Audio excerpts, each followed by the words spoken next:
রুক্ষ পুরুলিয়া জমিতে এবার গড়ে উঠবে শিল্প কারখানা।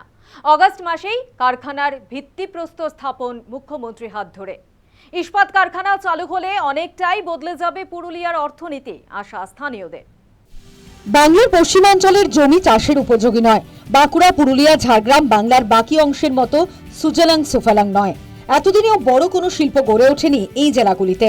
রাজ্যে পালাবদল হয়েছে, নতুন সরকারের হাত ধরে ফিরতে চলেছে শিল্প প্রতিষ্ঠানগুলি। পুরুলিয়ায় তৈরি হচ্ছে ৩৬০০ কোটি টাকার ইস্পাত কারখানা। রঘুনাথপুর এক ব্লকের দুরমোট মৌজায় ১৪৮ একর জমিতে ৩৬০০ কোটি টাকা বিনিয়োগে ইস্পাত কারখানার শিলান্যাস এই মাসেই। শিলান্যাস অনুষ্ঠানে উপস্থিত থাকবেন মুখ্যমন্ত্রী শুভেন্দু অধিকারী। এই কারখানা ঘিরে গড়ে উঠবে আনুষঙ্গিক অন্যান্য কারখানা। প্রত্যক্ষ ও পরোক্ষভাবে ১৬০০ কর্মসংস্থান হবে। কারখানায় স্থানীয়দের কর্মসংস্থান হবে।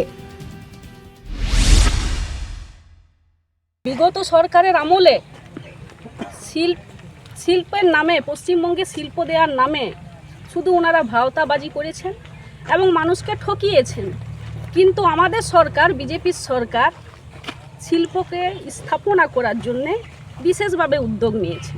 ২০০০ থেকে প্রায় ১০,০০০ বেকারত্ব এখানে মিটবে। শিক্ষিত যুব সমাজ সবাই এখানে কাজ পাবে, এলাকার মানুষ কাজ পাবে, সাধারণ মানুষের কর্মসংস্থানের ব্যবস্থা এখানেই হবে। আমি আজকে এসেছিলাম পরিদর্শনে এখানে। ক্ষমতায় আসার পর ইতিমধ্যেই রাজ্যে বেশ কয়েকটি শিল্প কারখানা এসেছে। আরও বেশ কিছু বিনিয়োগ রয়েছে পাইপলাইনে। পুরুলিয়ায় ইস্পাত কারখানা নিঃসন্দেহে সেই মানচিত্রে উল্লেখযোগ্য সংযোজন হতে চলেছে। News time.